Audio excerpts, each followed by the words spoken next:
You're born on Komodo Island, tucked away in a hole that feels more like a sauna with no exit. As you crack open that eggshell, you're probably wondering what your mom looks like, except there's nothing here.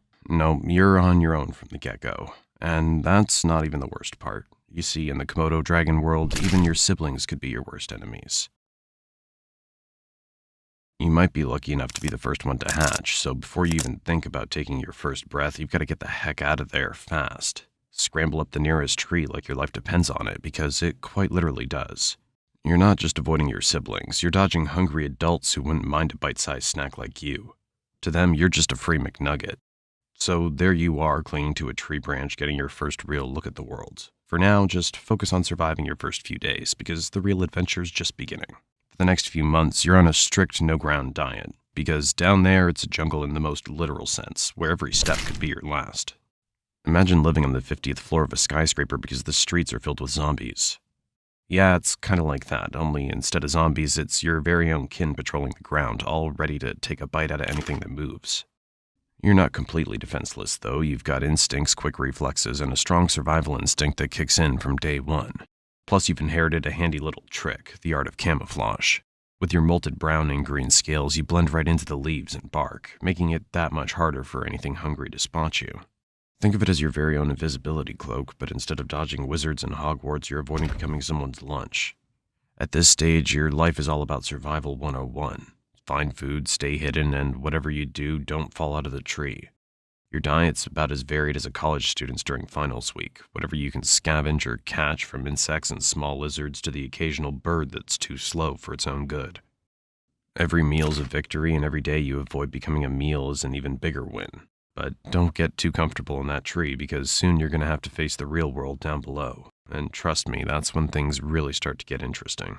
You're no longer that helpless hatchling clinging to a branch for dear life. Now you're ready to start exploring the wild world of Komodo Island. Your first few steps on solid ground are like a toddler taking their first wobbly steps, except in your case, the stakes are a bit higher. Every rustle in the bushes could be a potential meal or a threat, and your senses are on high alert. It's basically hardcore Minecraft, but in real life. Now, in most animal worlds, this would be the part where mom swoops in to show you the ropes, but as we've established, Komodo moms aren't exactly the nurturing type. Instead, you're left to figure out things on your own, and that means a lot of trial and error. Your days are filled with mini-missions, stalking unsuspecting critters, practicing your stealth moves, and trying not to end up on the menu of a bigger predator. It's all part of the learning curve, and you're slowly but surely getting the hang of it. At first, your hunts are more hide-and-seek than stealthy predator. You'll spend hours lying in wait trying to blend in with the underbrush, your heart pounding like a drum as you watch a potential meal scuttle by. Or get swept up by a much more experienced dragon. Show off. But when you finally nail that first successful hunt, it's like winning the lottery of lizards and rats.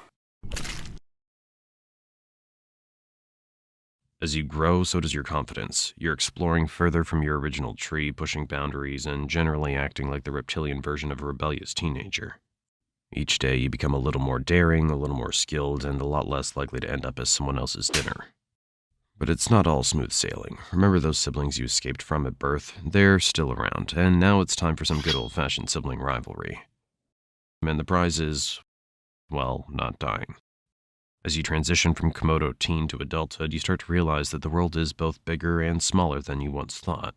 The island is vast, but it's also crowded with other dragons, each staking their claim to the best hunting grounds. It's time to find your own territory. Think of it like moving out of your parents' basement and into your first flat, except your parents never had a basement and your family's been trying to eat you this whole time. Finding territory is like trying to score the last available seat at a sold-out concert. It takes luck, strategy, and probably a scuffle or two. You'll roam across Komodo Island, covering miles of rugged terrain, scanning for that perfect spot. Once you find a potential territory, the real challenge begins. Making it yours. Imagine walking for hours to find the perfect spot, only to discover that it's already been taken by a dragon twice your size. Now you've got a choice. Try to negotiate, which, let's be honest, is going to end in a fight, or keep moving and hope for a less crowded patch of land. Now that you've got your territory, and congrats by the way, it's time to settle into the daily routine of a full-fledged Komodo dragon. Your schedule's a mix of hunting, patrolling, and catching up on sleep. Lots and lots of sleep. You're not one to waste energy, so when you hunt, you go big. One large meal a week is your style, something that'll keep you satisfied for days. You're aiming for deer, wild boar, or even the occasional water buffalo. Your hunting style's all about patience and precision. You lie in wait, blending into the landscape until the perfect moment to strike. It's a high-stakes game of hide and seek, where the prize is dinner and the cost of losing is another day of hunger. But when you do succeed, it's worth the wait. You'll feast like a king and then slip into a food coma that'll make a Thanksgiving nap look like a quick power snooze. As you reach full maturity at around 7 to 10 years, you start taking extra notice of other female Komodos roaming around. That's your urge to mate kicking in.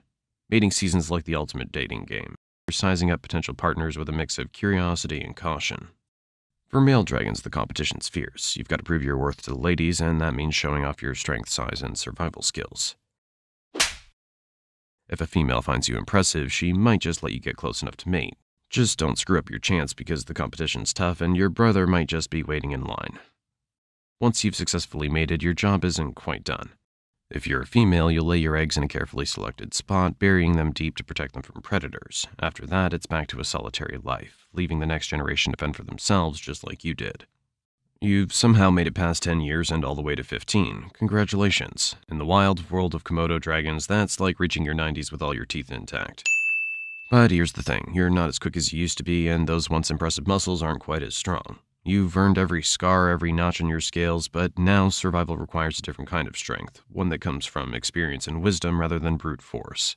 But with age comes new challenges, and you knew this day would come. Another younger dragon wants your territory, and this battle might be your last. The young dragon's eager, strong, and even reminds you of yourself when you first went out to get your own territory. Hey, it might even be your own son, who knows? Komodo dragons aren't exactly great parents. This fight is different from the others you've had. Although you're older and wiser, you're also more vulnerable. Your opponent's fast, relentless, and every blow feels a little harder than the last. But you're not about to go down without a fight. You dig deep, drawing on every ounce of strength and every trick you've learned over the years. In the end, it's a close call. Maybe you win, driving the challenger away one last time. Or maybe you lose, forced to retreat to the fringes of your territory, battered but not broken. Either way, this fight marks the beginning of the end. You've held your ground for years, but now it's clear that the balance of power is shifting. The jungle's a harsh place, and even the strongest can't rule forever. After years of ruling your territory, you give one last growl. And now, as you feel the weight of time pressing down, you know that the jungle will continue with or without you. As the end approaches, you find a quiet spot to rest, somewhere safe from the constant struggle for survival. You lie down, feeling the warmth of the sun on your scales, and close your eyes. The world keeps turning, the cycle continues, and somewhere out there a new dragon is hatching, ready to begin the journey you've just completed.